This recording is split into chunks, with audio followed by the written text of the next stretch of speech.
Hi,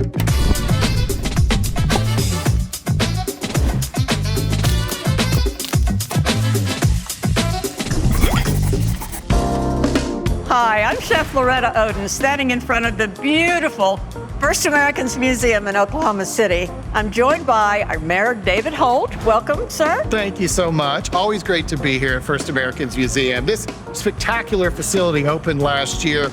It was the culmination of 3 decades of effort, but now we have a one-of-a-kind cultural and historical amenity here that tells the Native and Indigenous story in a way that you can't find anywhere else. And when visitors come here, they're going to enjoy your amazing restaurant, 39, and I think you're going to cook something for us today. Yes, I'm going to do my gourmet version of a Native American bison ragout. It's fabulous. You're going to love it. Awesome.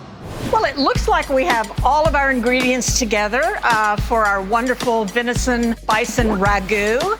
And we're just gonna get right to it. You'll find you wanna cut your meat in little bite-sized squares. It is literally the best red meat you can eat. We're gonna toss this with a tiny bit of flour, not a lot. And what we're gonna start doing right now is we want to brown this meat. Put in a little bit of your favorite cooking oil. Everything comes to temp much more quickly with gas. You'll find in most professional restaurants, we much prefer cooking over natural gas. I try to salt along the way when I'm preparing food so that each layer of food gets a little bit of salt. That's what I like to hear. Gonna cut this onion up, and I hope I don't cry. Smash that garlic first, throw a little bit of bacon in here. We'll get this onion and garlic in there. Mushrooms, any mix of mushrooms will work. I'm just stripping the leaves off of a little bit of thyme, if you have time. The bay leaves will not go in till we go in for the final bake. A flat leaf parsley, kind of wad it up and do a rough chop on the parsley.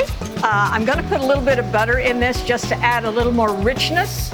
And this recipe calls for juniper berries. And I'm also gonna put in a few black peppercorns. We as First Americans, we're feeders. We love to feed people. We love to share the table with people. And you know, my feel is that in order to get to know someone really well, it's great to share a meal with them. I think this looks like it's about ready to go into the roasting pan so we can slip it into the oven. So choose the appropriate size pan. And I'm going to deglaze that pan with a little bit of red wine. So we're going to pour this in over our beautiful meat. Whatever kind of broth you have, it's just a meat-based broth that we'd like you to use. Bay leaves, no need to break them or anything. And we're going to cover this. I put a little bit of parchment paper over the top, and then we're going to seal this up really tightly. This amount will take about 1.5 hours to 2 hours, but you just want to cook it until your meat is fall apart tender. So putting some finishing touches on our beautiful bison ragout. Oil'll stand on its own, but I've decided to plate it on a bit of really buttery, nice polenta. We've accompanied it with a little Three Sisters saute, a beautiful salad with baby greens, baby arugula, some homemade cornbread, and hibiscus butter. Next, we're going to put some gorgeous amaranth sprouts, extra color, fabulous dish. It's our gourmet presentation. Hope you enjoy making this at home.